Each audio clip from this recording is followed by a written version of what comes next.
Infoenergética.com presenta.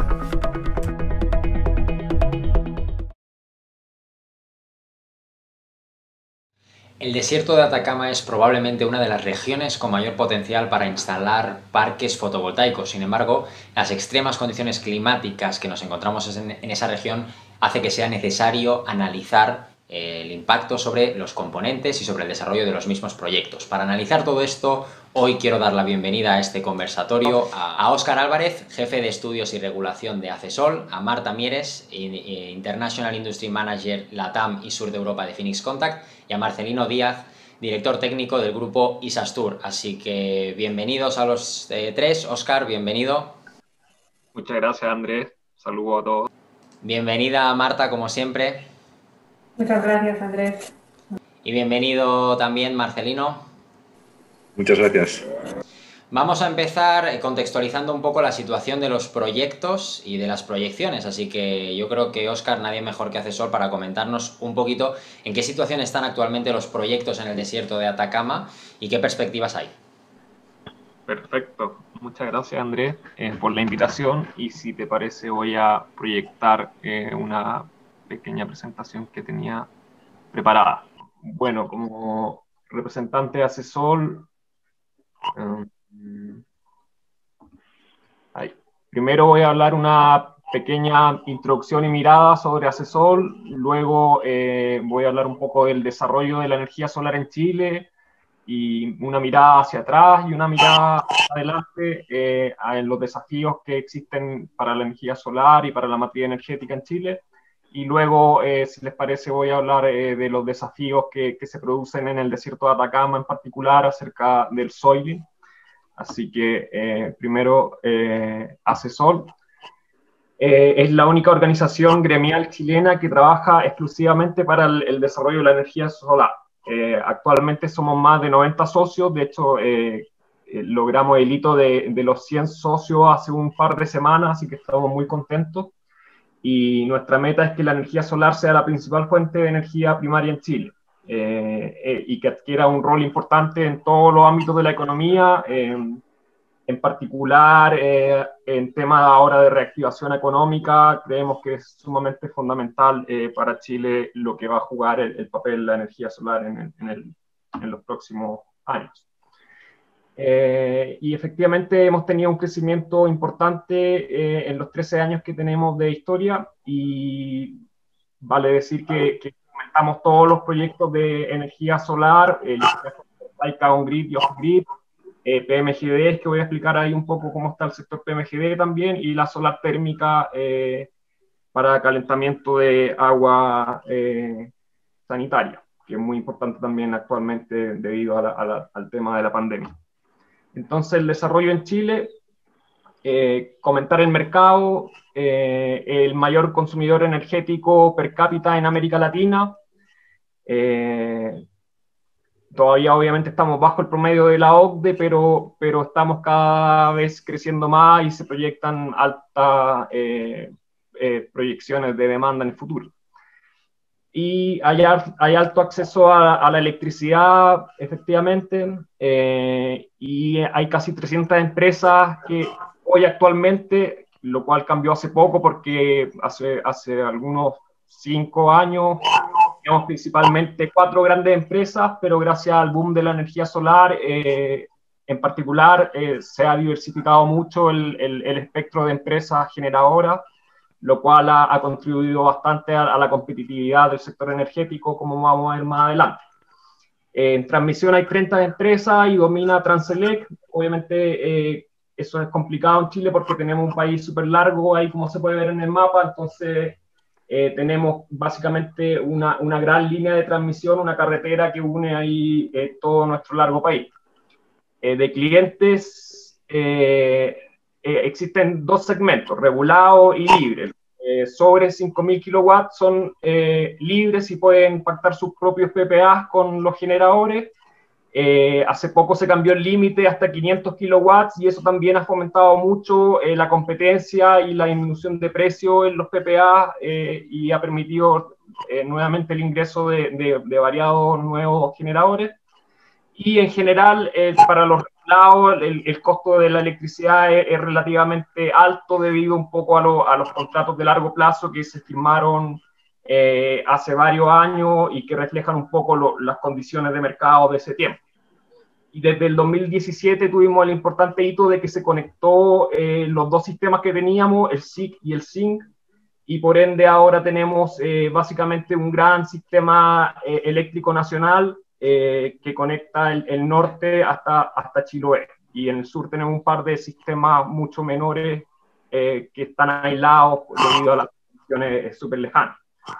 El contexto mercado chileno. Obviamente estamos súper orgullosos de la fuente solar y la capacidad solar, incluso la mayor radiación disponible en el mundo, en el desierto de Atacama, que es lo que nos convoca.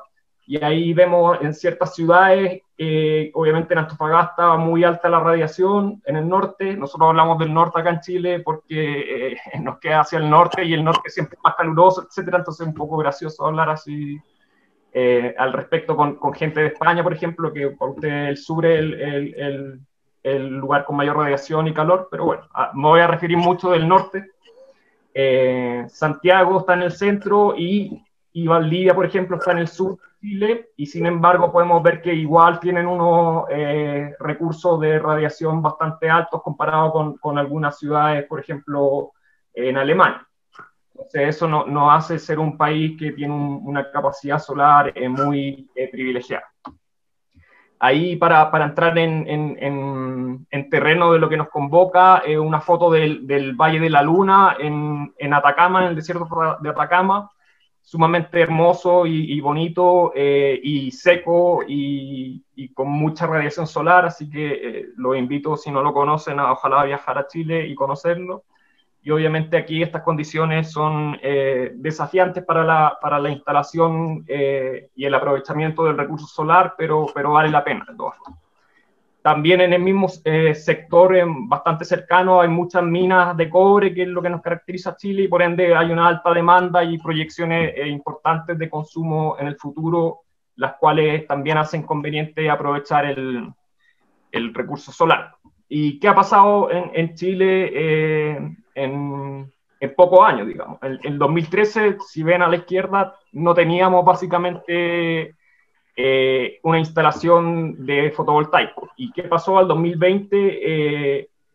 Pasamos a tener un 20% tanto de fotovoltaico y de eólico, y en particular un 12% de la matriz de la capacidad instalada en Chile fotovoltaico.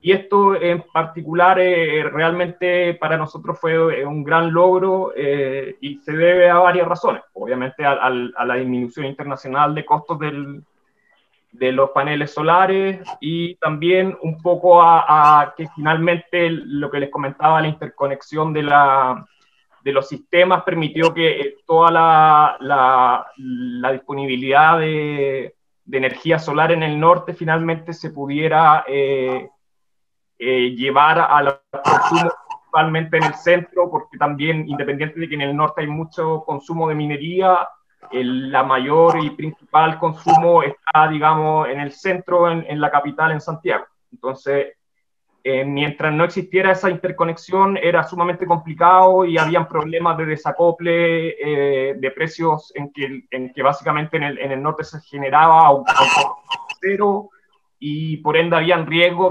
de firmar PPAs con clientes en el centro que finalmente tenían que comprar los generadores solares su energía a un precio distinto a la que le generaban. Entonces habían un montón de riesgo, y eso se ha ido solucionando afortunadamente a través de la expansión de la transmisión, y la nueva ley de transmisión efectivamente permite que se pueda continuar de cierta forma mejor el desarrollo energético en vez de estar ahí atrasado haciendo las líneas para solucionar congestiones. Entonces, un poco la potencia instalada por región, se puede ver que efectivamente a la izquierda en megawatts y a la derecha en número de proyectos, y vemos que en megawatt las plantas solares en la región de Antofagasta y de Atacama obviamente dominan fuertemente el lugar donde se están instalando las plantas de utility scale. y a la derecha el número de proyectos vemos que está un poco más diversificado. ¿Por qué? Porque efectivamente también tenemos, gracias al mecanismo de PMGDs, que pueden acceder a un precio estabilizado. Vemos que efectivamente también se ha logrado instalar varias plantas de menor tamaño que pueden acceder a este mecanismo de PMGD a lo largo de Chile. Pero efectivamente las plantas de utility scale están súper enfocadas en la región del norte. Y estas son las plantas que están en construcción actualmente para entre el 2021 y 2023 entrar, y vemos que está fuertemente dominado por lo solar, que es la barra azul a la izquierda en megawatts. Vemos que, por ejemplo, en Antofagasta se están construyendo actualmente 1.700 megawatts de un total de 2.500 en solar, y en la región de Atacama en particular también, casi el 100% de los 1.300 megas que se están construyendo hoy por hoy son solares. Y las proyecciones ya, como vemos aquí, efectivamente en operación hay 3.100 megawatts solares. Como les comentaba, en construcción a lo largo de Chile hay 3.500 megawatts solares, y hay un montón de proyectos que tienen su calificación ambiental aprobada y que por ende están esperando un poco ahí las condiciones de mercado que se den para efectivamente ser construidos. Pero esto claramente muestra que la energía solar hoy por hoy en Chile es la energía dominante y la energía más barata, y que hay muchas oportunidades de seguir creciendo en energía solar. Como les comentaba, existen tres segmentos básicamente: la utility scale, que tiene el 73% de lo que está operando hoy. Luego los pequeños medios de generación distribuida, que también están creciendo y aportando bastante a la capacidad instalada, con un 25%, y ya en lo que es net billing está un poco más atrasado, porque efectivamente hay ciertas barreras de conocimiento, y que también, por ejemplo, afectan estas cosas del soiling. La gente no sabe cuánto le cuesta mantener un panel solar, entonces se hace un poco difícil planificar una inversión tan importante a nivel de net billing, y por ende, efectivamente, este es un segmento que debería potenciarse también en Chile en el futuro. Ahí los resultados de las últimas licitaciones de clientes regulados en Chile, o sea, de las distribuidoras en Chile. Obviamente, como les comentaba, en el último proceso del 2017 fue cuando, o bueno, también en el 2016, se consiguieron precios récords finalmente con la entrada de la energía solar, y también reflejando la posibilidad de la conexión entre los sistemas en Chile. Y esto obviamente plantea una gran interrogante de cuánto espacio más en términos de mercado existe para la solar. O sea, los proyectos hoy por hoy, para que tengan sentido económico, están cada vez más ajustados. Entonces los temas como por ejemplo del soiling, finalmente hoy por hoy pueden hacer que un proyecto flote o no. Y no solamente el soiling, sino que los temas de cuán cerca están a las líneas de transmisión, por ende hay que hacer una inversión menor en la línea de transmisión, etc. O sea, hoy por hoy todos los detalles son los que determinan finalmente que un proyecto pueda ser exitoso, ya sea en estas licitaciones reguladas o en licitaciones con PPAs con clientes libres. Lo que sí, el segmento PMGD, al estar con un mecanismo distinto de un precio estabilizado que refleja un poco el costo marginal del sistema, todavía creemos que hay un importante espacio de crecimiento aquí, porque efectivamente los retornos son más estables, dado el nivel de estabilidad que da el precio, valga la redundancia, del precio estabilizado. Y por ende hay bastante también crecimiento proyectado para el próximo año en particular, porque luego se cambió un poco la fórmula del precio estabilizado y viene a disminuir un poco el precio que se ofrece en horas solares. Entonces eso genera un poco de incertidumbre, y por ende hay un boom muy grande de los proyectos PMGD para los próximos, en particular, 2 años, para poder alcanzar el precio estabilizado anterior.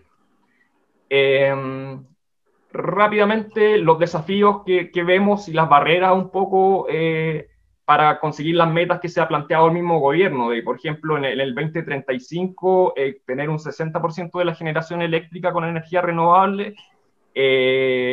Obviamente esto es súper ambicioso y le abre una puerta importante a la energía solar que continúe creciendo. Pero hay ciertos temas, por ejemplo, que surgen, como el debate sobre los mínimos técnicos de las centrales carboneras. En Chile existe una fórmula que permite generar con gas que se llama inflexible a costo cero, entonces eso tiene como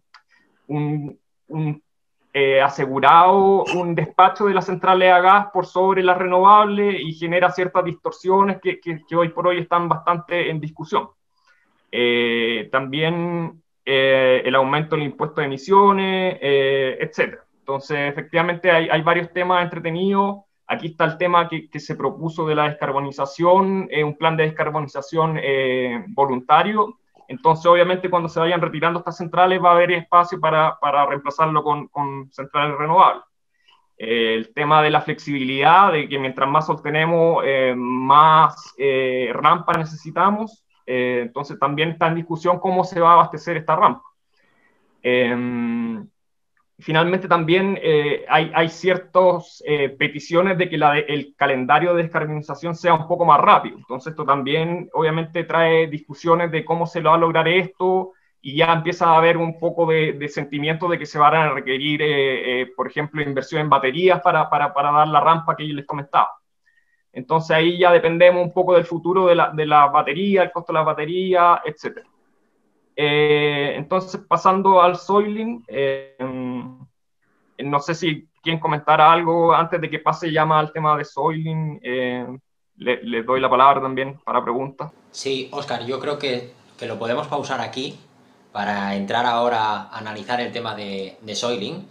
Vale, Óscar, pues muchas gracias por la presentación, porque yo creo que queda muy claro el panorama. Y respecto a esos desafíos que comentabas por las condiciones climáticas en el desierto, Marta, no sé si a través de Finnish Contact tienes experiencias de proyectos en los que hayáis trabajado y cómo habéis hecho frente a aquellos retos que os hayáis encontrado.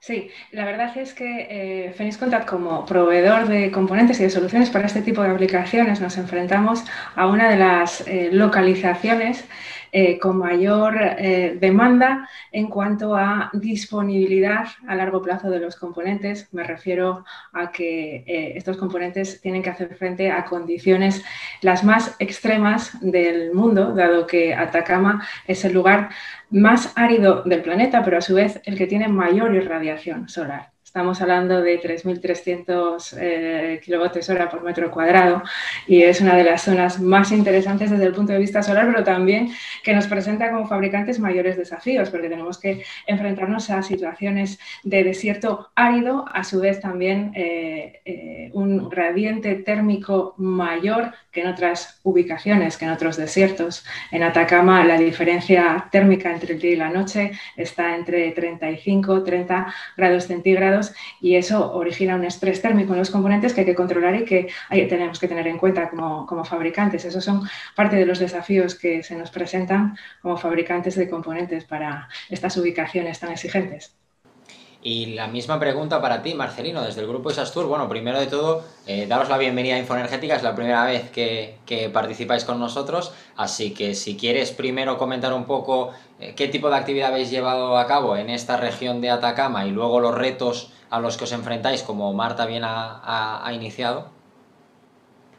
Sí, me gustaría hacer una muy breve introducción de cómo es la estructura del grupo Isastur en lo que es referente al tema en el que estamos tratando hoy, porque hay diferentes unidades de negocio que han trabajado en esta región y en Chile pues ya desde hace muchos años. El grupo Isastur fundamentalmente ha trabajado mediante 3 unidades de negocio, que una es Isotron, que es la constructora de EPCs, que construye subestaciones, líneas de transmisión, que bueno, pues ahora mismo hay muchísimo trabajo de todos estos temas en Chile y en la zona donde estamos tratando. Isastur Ingeniería, que es la ingeniería de alta tensión del grupo, que también obviamente pues, tiene muchísimo trabajo ahora mismo. Y por otro lado está Procins Energías Renovables, que Yo soy el director técnico realmente de Procinsa Energías Renovables y responsable de fotovoltaica del grupo ISASTUR. Entonces, desde Procinsa, lo que hacemos es ingeniería y consultoría de energías renovables, tanto eólica como fotovoltaica. ¿Qué es lo que implica esto? Que nosotros lo que vemos es todo el proceso de los proyectos, desde el desarrollo inicial, la búsqueda de emplazamientos, la caracterización del recurso y de todos los condicionantes que tiene el emplazamiento, hasta la operación y mantenimiento posterior. Entonces, lo que hacemos es cerrar el círculo entre las 3 unidades de negocio y generar un núcleo de conocimiento en todo ese ciclo de vida del proyecto. Entonces, como muy bien decía Marta, pues el mayor problema que nos hemos encontrado aquí es el gradiente térmico. No solo las altas temperaturas, sino también las bajas temperaturas. La gente se olvida de que cuando hablan habla de desierto, no, es que el desierto es caluroso. Y bueno, es caluroso cuando es caluroso y es muy frío cuando toca. Entonces, nos hemos encontrado, por ejemplo, desde el punto de vista de consultoría, de promotores que, porque lo que quieren es hacer los strings muy largos, conectar muchos módulos en serie, pues que no tienen en cuenta la ventana de trabajo de los inversores, el de rating que tienen los inversores por temperatura. Esto afecta al punto óptimo de trabajo, de seguimiento de máxima potencia, y lo que llevan es a trabajar en voltajes demasiado elevados para esa ventana de trabajo. Con lo cual, lo que están es induciendo de rating y problemas en los inversores que después a corto plazo pues todo parece muy bonito, pero a 5 o 6 años pues ya empezamos a ver problemas graves y que las plantas no funcionan como tienen que funcionar.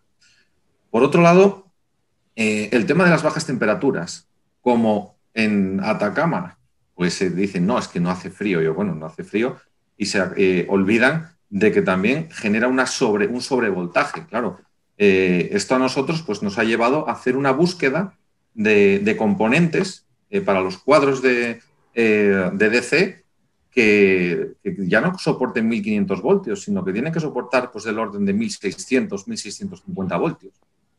¿Por qué? No, el sistema es de 1500 y normalmente funciona a menos de 1500 voltios. Pero cuando hay bajas temperaturas y picos de radiación, pues tenemos el problema de que superamos esos 1500 voltios con creces. Hay certificados de fabricantes de inversores que, claro, te dan una garantía de 5 años, saben que los problemas te van a venir posteriormente y, bueno, pues el papel lo aguanta todo, ¿no? Pero eso no es una ingeniería, no es un desarrollo correcto de los proyectos. Además, como Procinsa, pues hemos co-desarrollado pues, algunos proyectos precisamente en esta zona y bueno, pues decís ¿qué retos nos hemos encontrado? Pues hemos encontrado de todo, incluso obuses de la guerra con Bolivia, entonces en toda la zona norte de Chile. O sea, de ver algo en la arena y dices, ¿qué es eso? Y quitas la arena y te encuentras un obús de la guerra. Y dices, bueno, pues...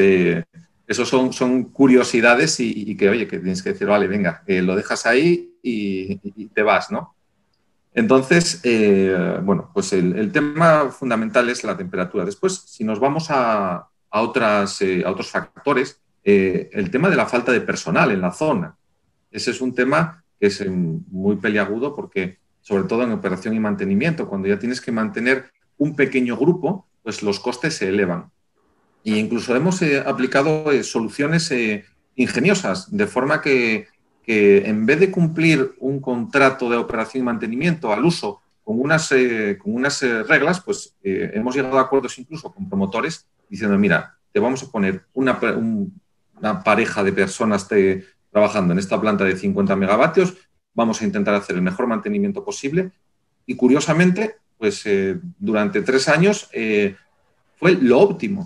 ¿Por qué? Porque no se gastó dinero en cosas que no eran necesarias y las plantas pues estuvieron bien mantenidas.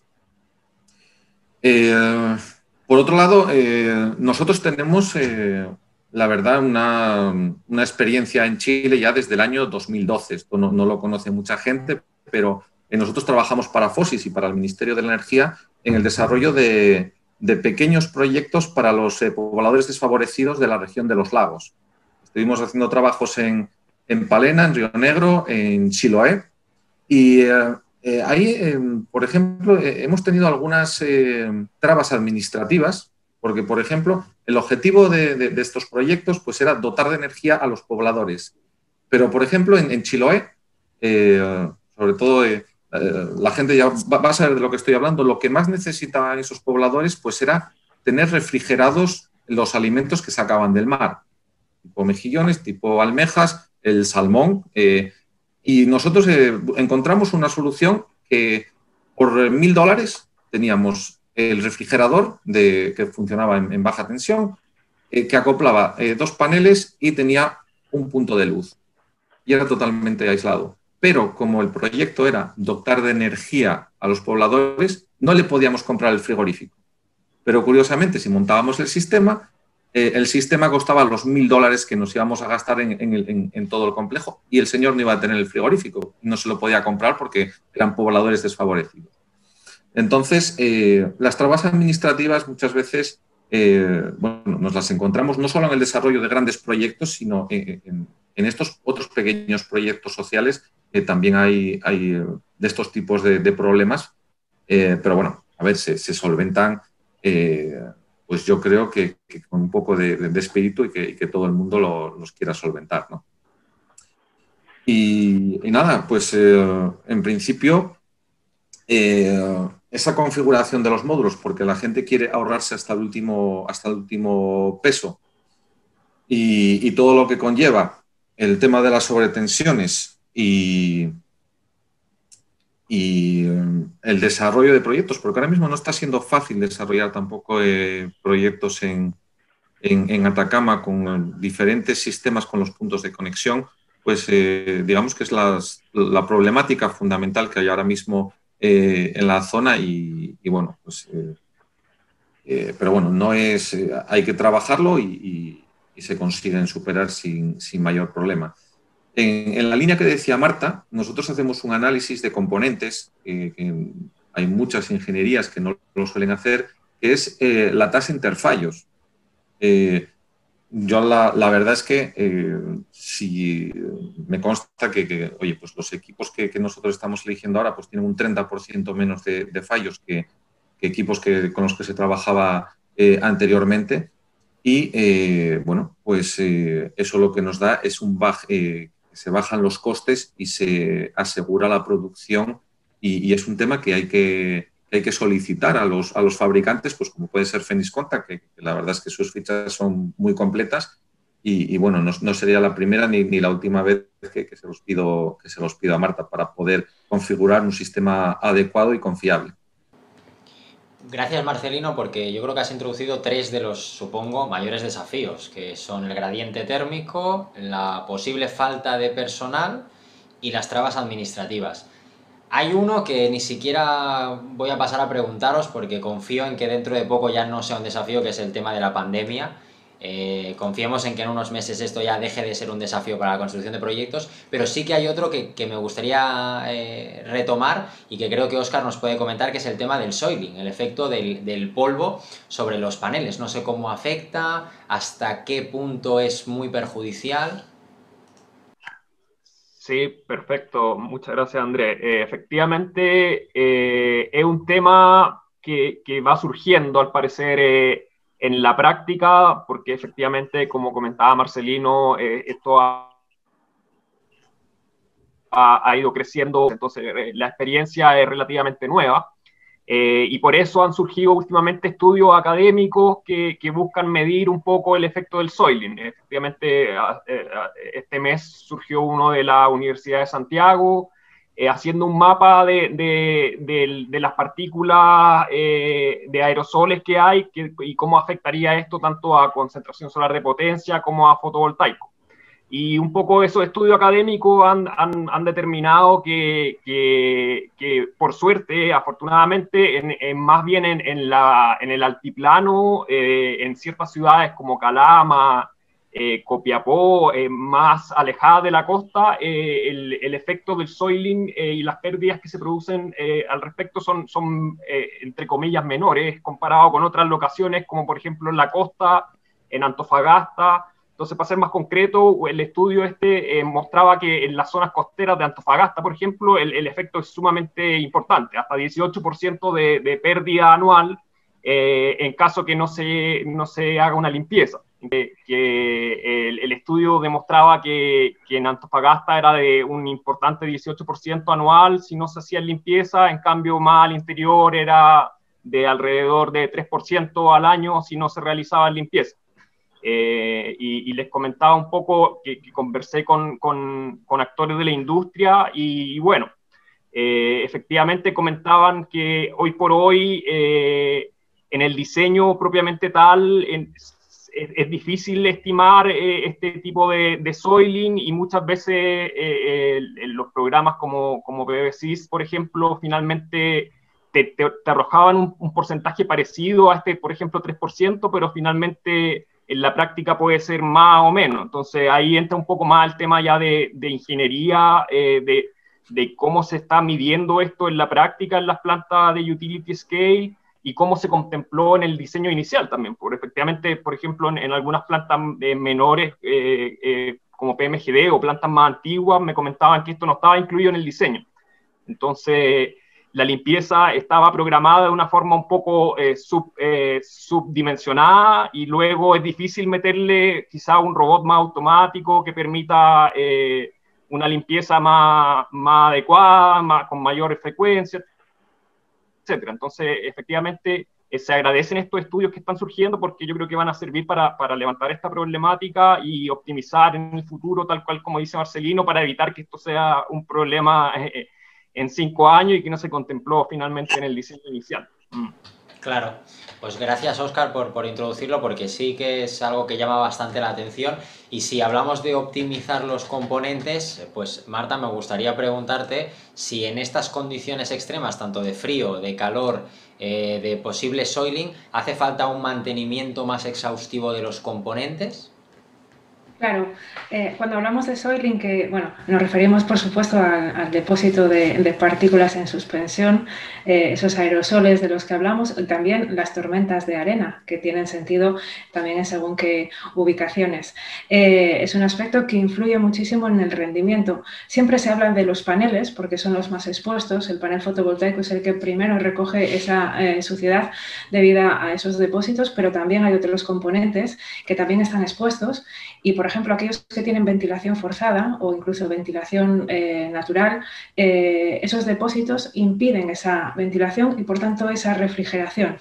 Es un punto también a tener en cuenta en el mantenimiento, además de ese depósito en paneles que, por supuesto, hace necesaria esa limpieza más frecuente. Óscar comentaba que el soiling en Chile es un problema quizá no tan importante como en otros desiertos en los que solemos trabajar, porque, por ejemplo, Sáhara o cualquier otra ubicación en Emiratos tiene un nivel de soiling mayor.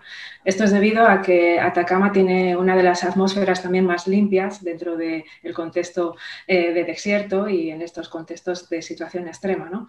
Pero igualmente aparece más cercano a la costa un índice mayor de soiling. Hay que prestar atención entonces a ese tipo de proyectos y su ubicación. ¿Cómo realizar el mantenimiento? Existen varias normativas en cuanto al mantenimiento que ya tienen previsto estas ubicaciones en situaciones tan expuestas y tan altamente complicadas, ¿no? En el sentido de realizar un mantenimiento de tal manera que el rendimiento sea el óptimo o el esperado. Pero también nos encontramos con muchos de nuestros partners e integradores que finalmente, además de seguir las recomendaciones que enmarca la norma en cuanto al mantenimiento, optan por la ubicación de un área que llaman test dentro de las plantas y ahí probar realmente cómo se comportan los componentes y desarrollar modelos predictivos de comportamiento. Esto es algo que hemos aprendido conjuntamente con partners en ubicaciones extremas y que da muy buen resultado.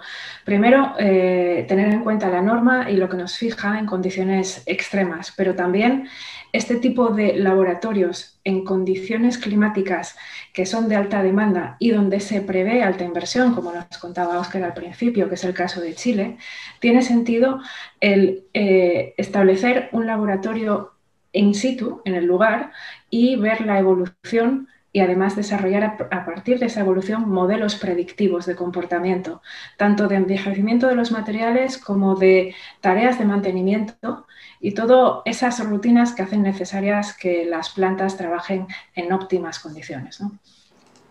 Perfecto, gracias Marta. Y para continuar un poco con esta segunda parte de, bueno, una vez está todo instalado, todo en funcionamiento, las condiciones climáticas siguen siendo extremas, para optimizar ese funcionamiento, Marcelino, yo quiero hacerte dos preguntas. La primera de ellas es, a la hora de seleccionar los componentes, imagino que el análisis tiene que ser muchísimo más exhaustivo y habrán muchos componentes o muchos tipos que ya directamente queden descartados por las condiciones. Y la segunda es si a la hora de hacer el mantenimiento se necesita mucho más personal o más empleo, más tarea. En la parte de los componentes, realmente en todas estas zonas hay dos factores, que es la altura y sobre todo la temperatura. Entonces, es muy importante que no estén subdimensionados para esto. Entonces, al final lo que hay es que traducir ese sobreestrés que se le va a dar a los componentes a qué porcentaje de subdimensionamiento se le tiene que dar a ese componente. Hay componentes que son de primera calidad y no se tienen que subdimensionar porque ya están pues dimensionados hasta los 6.500 metros de altura, pero bueno, pues si tienes una tabla de rating bueno, pues que la aplicas y no hay problema. Pero lo importante es que los componentes sean adecuados y buenos. No voy a decir marcas, pero se están instalando muchas veces, oye, vamos a decir componentes que por su bajo coste pues, y que los certificados pues, lo aguantan todo, pero que no son adecuados. Y el tema del soiling, si me permitís hacer un pequeño brief de 2 minutos, nosotros tenemos experiencia desde el año 2007 con la Magascona, que fue pues, la primera planta por encima, creo que son de 3 megavatios, era lo máximo que había hasta entonces, y fue con una planta de 23 megavatios en Trujillo. Y desde el 2007 llevamos analizando pues, todo el tema del soiling en diferentes emplazamientos. Nos hemos encontrado, vamos a decir, 3 temas muy particulares. Por ejemplo, en una planta de Mallorca nos hemos encontrado depósitos de polvo de piedra caliza que se solidificaban encima de los módulos. Eso se solventó analizando ese polvo y tratando con un líquido todos los paneles, un líquido mezclado con agua, y estamos en el 2020 y no se ha vuelto a limpiar. ¿Por qué? Porque no se depositan esas partículas y no se solidifican. Entonces, esa es una línea muy interesante y que sabemos que hay otras empresas que pues, la están probando, pues, por ejemplo, con la Universidad Politécnica de Madrid y con otros partners a nivel de estudios. Después, nos hemos encontrado con plantas que tenían un soiling diferenciado. Como cuando estamos hablando de utility scale, no es el mismo, los mismos depósitos no se depositan en una parte, en toda la planta de la misma manera. Entonces, eso es muy interesante, el que no vamos a programar una limpieza anual de todo. A lo mejor tienes que programar 4 limpiezas de una zona y una de otra, o a lo mejor una cada 2 años de esta otra. ¿Cómo se llega a este punto? Como bien decía Marta, nosotros llevamos ese testing, lo intentamos llevar a toda la planta o a tener diferentes mediciones de este soiling, ¿no? Inicialmente, años 2007, 2008, 2009, lo que se hacía era colocar meteorológicas y se limpiaba un piranómetro y el otro no. Y entonces podía saber dónde había pues, ese efecto de radiación. Después se pasó del piranómetro al módulo calibrado, módulo fotovoltaico calibrado, con lo cual tienes una superficie que es realmente la que se está ensuciando y sabes que se va a ensuciar pues como el resto de sus hermanos que están alrededor, con lo cual también se limpia un panel, otro se deja que se ensucie y ahí así ya sabemos cuál es la pérdida, ¿no? Y yo creo que lo último es, ya que se debe medir si los streams están funcionando correctamente, eso sí que se puede modelizar ya a nivel global. Ya no tienes que tener una medida puntual asociada a una meteorológica, sino que ya todos los programas que se han desarrollado hasta ahora y con lo que es la medida de los streams, de la eficiencia que inicialmente se hacía para ver si el fusible estaba fundido, pues no, aprovechemos ese conocimiento y con eso vamos a poder programar realmente cuál es la limpieza. Entonces, eso es muy importante y también os digo que poquitos lo están haciendo. ¿Por qué? Porque los promotores muchas veces a nadie les ha dicho que hay que mirar esto. Entonces, bueno, pues para eso estamos nosotros, para ver un poco cómo se puede mejorar y que después el modelo económico se ajuste a lo que realmente está pasando. Y por último, es muy importante el cómo limpiar, porque todo el mundo habla, vamos a limpiar, pero ¿cómo? ¿Qué vas a meter agua con un rodillo? No, en Atacama yo creo que no. ¿Vas a meter un rodillo en seco? Tiene que estar certificado por el fabricante de los módulos que vas a poder hacer eso.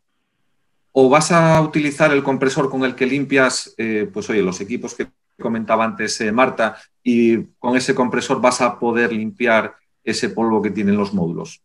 Depende. Esto no es una varita mágica. Entonces, pero es muy importante analizar esto y seleccionar correctamente cuál es el sistema más adecuado dependiendo del emplazamiento. Y hay que hacer lo que se llama un micrositing. Esto viene un poco ya de la eólica. Ahora, pues todo el mundo dice, no, es que es muy fácil diseñar la fotovoltaica ya, pero puede haber ciertos condicionantes del sitio, como pueden ser temas de la temperatura, porque estás en una hondonada y te sube 5 grados más, que ya nos ha pasado. Oye, no, es que hay una planta cementera o una minera que te genera ese polvo en suspensión y resulta que no lo tuviste en cuenta y tienes un 5% menos de radiación justo en ese punto. Entonces, esto lleva un nivel de consultoría, de ingeniería previa a la ejecución y al desarrollo de los proyectos que muy poquitos están haciendo ahora mismo y que es totalmente necesario. Perfecto, Marcelino, pues muchas gracias. Bueno, yo creo que hemos analizado un poco los mayores desafíos en el desierto. Seguro que podríamos estar conversando más sobre técnicas y seguro que dentro de un tiempo a lo mejor estamos analizando nuevamente el tema del soiling, porque como comentaba Óscar, esos nuevos estudios pues van a ir aportando más información. Así que paso a despedirme de todos. Óscar, muchísimas gracias por tu aportación y participación desde Acesol, desde nuestro partner. Gracias, Andrés, gracias, Marta, gracias, Marcelino, un gusto conversar con ustedes. Gracias también, Marta, como siempre. Gracias, Andrés, a ti y al equipo de Infoenergética. Un gusto, como siempre, participar en las charlas tan interesantes que organizáis y estamos en contacto para futuras. Claro que sí, sin duda. Y gracias, Marcelino, también por tu primera, espero de muchas participaciones con Infoenergética.